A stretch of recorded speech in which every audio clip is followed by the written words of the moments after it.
السلام عليكم ورحمة الله وبركاته.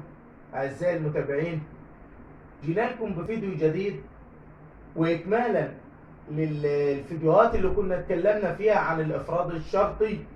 والنهاردة الشخص يعني قبل ما بيتحبس بيجي يسألك هو أطلع إزاي والإفراج الشرطي والعفو والكلام ده كله.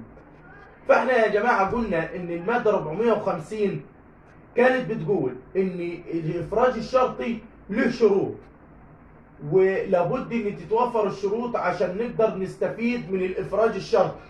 كان من ضمن الشروط ان مدة الحبس ما تقلش عن 9 شهور فاكتر.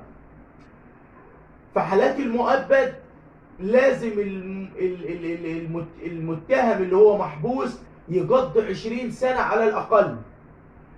الشرط الاهم، ودي الناس اللي بتحب تطنش فيها، لما بيكون عليك غرامه او مصاريف جنائيه او خلاف ذلك، اي حاجه متعلقه بالماليات تبع القضيه لازم تكون مسددها عشان تستحق تنضم ضمن الافراج الشرطي. اما باقي الاجراءات السابقه لحسن السير والسلوك والكلام ده كله احنا اتكلمنا عنها في فيديوهات قبل كده.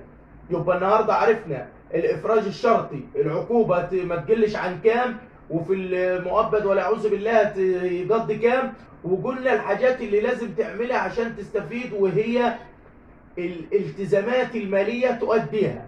انتظرونا في فيديو جديد ومعلومه جديده.